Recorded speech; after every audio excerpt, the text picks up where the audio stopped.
तो दोस्तों कुछ सब्ज़ियाँ ऐसी होती हैं जिनका टेस्ट कभी भी कम नहीं होता है या जिनसे आप कभी बोर नहीं हो सकते या कभी वो आउट ऑफ फैशन नहीं होती है। कुछ ऐसी ही सब्ज़ी है वेज, मिक्स वेज कह लीजिए या मिक्स वेज हांडी या मिक्स वेज दीवानी हांडी। कुछ इसी तरह की सब्ज़ी ये बनती है जिसे आप चाहे जितनी बार उतनी बार खा सकते हैं। बहुत ही रिच और टेस्टी बनती है ये सब्ज़ी। इसकी ग्रेवी बहुत ही रिच बनती है। ये तुरंत क्विकली बहुत फटाफट से बन जाती है और जब भी आपके गेस्ट आएँ तब आप इसको बहुत आसानी से सर्व कर सकते हैं। They will always appreciate you. तो चलिए दोस्तों, मैं शिखा स्वागत करती हूँ आपका अर्ली बर्ड्स पर और आज हम बना रहे हैं वेज दीवानी हांडी। तो वैसे तो वेज दीवानी हांडी में बनानी चाहिए, बट मेरे पास क्योंकि हांडी नहीं है इसलिए मैंने एक मोटे तले की बड़ी सी कढ़ाई ली है। तो आपके पास अगर हांडी है तो हांडी लीजिए, अदरवाइज़ कढ़ाई विल डू।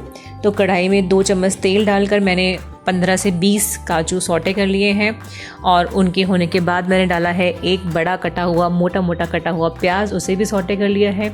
उसके थोड़े से सौटे होने के बाद मैंने 2 टमाटर बड़े बड़े पीसेस में कटे हुए सौटे कर लिए हैं और उसके साथ डाला है 5 से 6 पॉट गार्लिक के, 2 ग्रीन चिलीज़ और इसे भी थोड़ा सा सॉफ्ट होने तक सौटे कर लिया है। सौटे होने के बाद इसमें हम डाल देंगे आधा ग्लास पानी करीब और इसे ढककर कवर कुक होने के लिए रख देंगे। तो कवर कुक होने का रीज़न यही है कि इसकी सब्जियों की जो न्यूट्रिशन है वो इंटैक्ट रहे और जल्दी से ये कुक हो जाए। दूसरी साइड गैस पे मैंने एक पैन में गर्म पानी लिया है और उसमें मैंने डाला है 1 चम्मच नमक, थोड़ी सी हल्दी मेरी थोड़ी ज़्यादा हो गई है, आप थोड़ी कम डालिएगा। और उसमें मैं बॉईल कर रही हूँ गोभी के बड़े बड़े फ्लोरेट्स को, ताकि इसमें अगर कोई कीड़ा है तो वो निकल जाए और हम सुरक्षित रहें। तो आप भी ऐसा ज़रूर करिए, जब भी गोभी बनाइए तो इसको अच्छे से हल्दी और नमक के पानी में बॉईल कर लीजिए।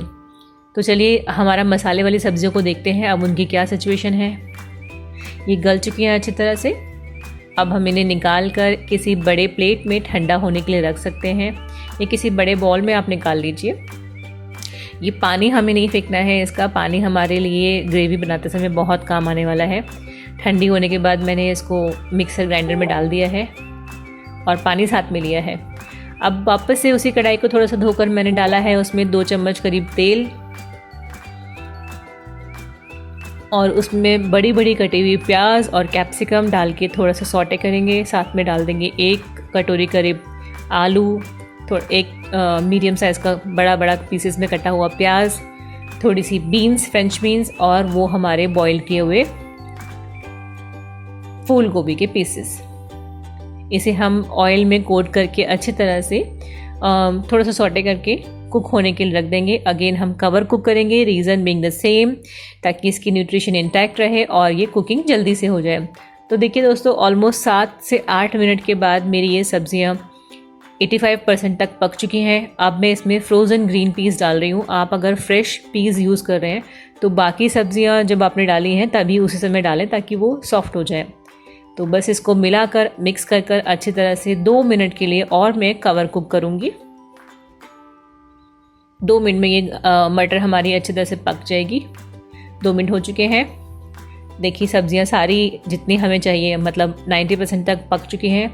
ज़्यादा हमें नहीं पकानी है, ओवर कुकिंग बिल्कुल नहीं होनी चाहिए और इसे हम निकाल लेते हैं। अब वापस से इसी पैन में या इसी कढ़ाई में मैं 1 चम्मच तेल डालूँगी। तेल में हम अब फ्राई करेंगे हमारा अक्खा मसाला, मतलब साबुत मसाला, बे लीफ, तेज़पत्ता, दालचीनी के 2 स्ट्रैंड्स, 2 बड़ी इलायची, 8 के करीब काली मिर्च, 8 के करीब लौंग, थोड़ा सा बारीक कटा हुआ जिंजर, थोड़ा सा बारीक कटा हुआ गार्लिक और इनको हम सौटे करेंगे तब तक कि इस ऑयल में से खुशबू ना आने लग जाए। और उसके बाद हम डालेंगे बहुत ही थोड़ा सा हल्दी, ऑलमोस्ट 1/4 टीस्पून धनिया पाउडर डालेंगे, हम कश्मीरी लाल मिर्च डालेंगे और डालेंगे गरम मसाला और इस मसाले को अच्छी तरह से सौटे कर लेंगे। सौटे होने के बाद हम डालेंगे हमारी ये प्यूरी बनाई हुई, जो हमने मसाला टमाटर प्याज का मसाला बनाया था उसकी प्यूरी जो बनाई है वो प्यूरी को इसमें डालेंगे, अच्छे से मिक्स करेंगे और 5 मिनट के लिए कुक करेंगे। जब इसमें से थोड़ा थोड़ा ऑयल रिलीज़ होने लग जाएगा, आपको समझ में आ जाएगा कि ग्रेवी कुक हो चुकी है। फिर हम उसमें डालेंगे हमारी मिक्स वेजिटेबल्स कुक की हुई। जो हमने पिछले स्टेप में कुक करके रखी थी वो हम इसमें डाल देंगे और इसे अच्छी तरह से मिक्स कर देंगे। मिक्स करते समय ये ध्यान रखना है दोस्तों कि सब्ज़ी टूटे नहीं, यानी कि पहला तो ओवर कुक ही ना हो और दूसरा ये अगर मिक्स करते समय भी टूटे नहीं, क्योंकि इसमें सब्जियों में क्रंच होना बहुत ज़रूरी है वेज दीवानी हांडी के लिए। तो हमने मिक्स कर दिया है इसको और अब हम इसे ऑलमोस्ट 5 मिनट के लिए और ग्रेवी के साथ सब्जियों को कुक करेंगे, ताकि सब्जियों में ग्रेवी की जो एसेंस है, जो उसका फ्लेवर है, वो अच्छी तरह से आ जाए। बस ये मिक्स हो चुका है। अब हम इसे 5 मिनट के लिए कुक करेंगे। देखिए कुकिंग भी इसकी हो गई है, 5 मिनट ऑलमोस्ट हो गया है। अब हम इसमें डाल देंगे कसूरी मेथी, बारीक एकदम बारीक क्रश करके। कसूरी मेथी का फ्लेवर इसमें बहुत अच्छा लगता है, उसको डालना बिल्कुल मत भूलिएगा दोस्तों। मिक्स कर लीजिए इसको और साथ में डालिए धनिया, हरा धनिया। उसे डालने में बिल्कुल कंजूसी मत करिए, उससे बहुत अच्छा टेस्ट इसका आने वाला है। आप चाहे तो ग्रेवी को थोड़ा पतला भी कर सकते हैं, बट ये ग्रेवी एक्चुअली इसी तरीके से अच्छी लगने वाली है। ज़्यादा पतली हो जाएगी तो इसका टेस्ट अच्छा नहीं आएगा। तो ये ऑलमोस्ट इसी तरीके से आप बनाइएगा इसको। नमक आप अपने टेस्ट के हिसाब से डाल लीजिए, मैंने नमक अभी तक नहीं डाला है। नमक हो जाए टेस्ट के हिसाब से, उसके बाद हम इसमें डालेंगे थोड़ी सी फ्रेश मिल्क क्रीम। ये मेरे घर की क्रीम है, इसलिए बहुत फ्लोई नहीं है। तो अगर आपके पास घर की क्रीम नहीं है तो वो अमूल की क्रीम जो आती है आप वो भी यूज़ कर सकते हैं। वो डाल के इसे मिक्स कर लीजिए अच्छी तरह से, रिचनेस इसकी और बढ़ जाएगी, बहुत ही अच्छी सब्ज़ी बनेगी।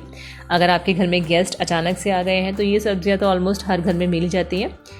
फटाफट से बना डालिए इसको, वो ज़रूर अप्रिशिएट करेंगे, आपको बहुत पसंद आएगी उनको। ये आप किसी भी चीज़ के साथ, रोटी के साथ, चपाती के साथ, पराठे के साथ, नान के साथ, राइस के साथ सर्व कर सकते हैं। ये बहुत पसंद आने वाली है। फटक से बन जाती है सब्ज़ी। और पनीर, अगर आपको सब्जियां रिप्लेस करनी है तो जो सब्जियां आप घर में हैं वो आप यूज़ कर सकते हैं, मतलब मशरूम, पनीर या जो भी आप यूज़ करना चाहें वो यूज़ कर सकते हैं। इसमें गार्निशिंग करने के लिए इसके ऊपर से थोड़ा सा और ग्रीन कोरिएंडर और मिल्क क्रीम डालिए।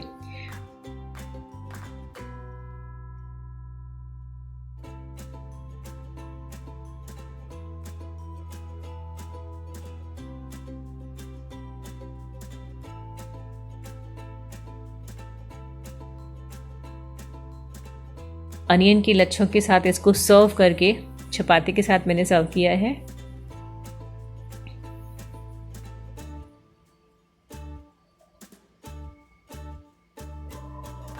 दोस्तों ये रेसिपी घर पे ज़रूर ट्राई करिएगा, आई एम श्योर आपको पसंद आएगी। अगर आपको पसंद आएगी तो प्लीज़ मुझे कमेंट करके बताइएगा कि आपको कैसी बनी। बनाने के बाद मुझे ज़रूर कमेंट करके बताइएगा ये रेसिपी कैसी बनी। आपने लास्ट तक देखी है तो आई एम श्योर आपको पसंद भी ज़रूर आई होगी। तो आप प्लीज़ इसे लाइक ज़रूर कर दीजिए। अगर आपने चैनल को सब्सक्राइब नहीं किया है तो प्लीज़ उसे सब्सक्राइब भी कर दीजिए। ये बहुत अच्छी बनी है दोस्तों, ज़रूर ट्राई करिए इसे। मेरे वीडियो को लास्ट तक देखने के लिए थैंक यू सो मच दोस्तों। मिलती हूँ फिर आपसे किसी और एक अच्छे नए रेसिपी के साथ, तब तक के लिए बाय बाय।